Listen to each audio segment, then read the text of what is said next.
light that good morning दादा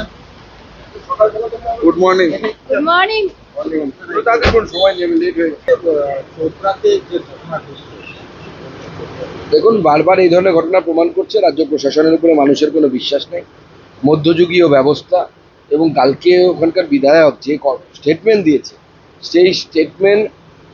এই মানসিকতাকে পুষ্টি করছে যে তৃণমূল কংগ্রেসের কিছু সেকশন আছে যারা মনে করে ভারতবর্ষের মধ্যে একটা আলাদা দেশ আছে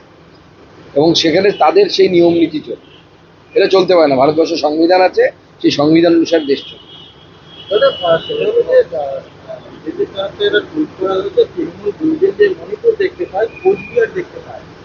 না সে তো তৃণমূল কুচবিহারও দেখতে পাচ্ছে না আপনার চোপড়াও দেখতে পাচ্ছে না কিছুই দেখতে পাচ্ছে না দেখতে পেলে তো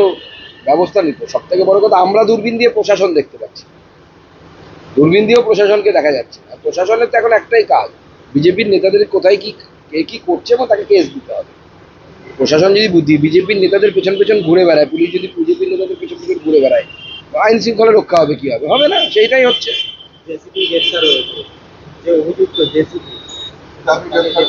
আরে সে তো গ্রেপ্তার করে কি হবে হামিদুলের কাছের লোক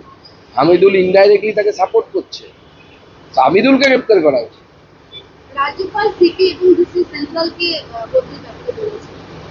দেখুন রাজ্যপাল তার সাংবিধানিক পদের অধিকার বলে তার সাজেশন নিতে পারে রাজ্য সরকার মানবে বলে আমার তো মনে হয় জ্বালানির দাম পেট্রোল এবং ডিজেলের একটা করে দাম বাড়বে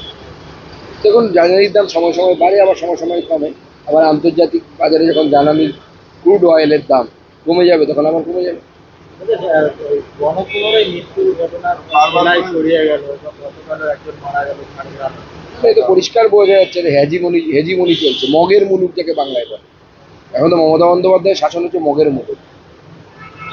গোটা দেশ জুড়ে চালু হচ্ছে ভারতীয় ন্যায় সংহিতা সহ নতুন শেষ করে এত চলো চলো পরে অন্য हिंदी बोलेছেন बोलता है देखिए चोपड़ा में रायगंज लोकसभा सॉरी तो ये दार्जिलिंग लोकसभा के अंतर्गत चोपड़ा में इस तरीके की घटना घटी है ये पूरी तरीके से दर्शाता है कि बंगाल में लॉ एंड ऑर्डर नाम की कोई चीज़ ही नहीं है और लॉ एंड ऑर्डर के ऊपर पब्लिक का भरोसा उठ गया है जब लॉ एंड ऑर्डर के ऊपर पुलिस के ऊपर भरोसा उठ जाता है तभी इसी तरीके की घटना घटती है और इसमें जो तृणमूल कांग्रेस के विधायक है हमीदुर रहमान उनके जो घनिष्ठ लोग हैं उनका पूरी तरीके से इसमें रोल है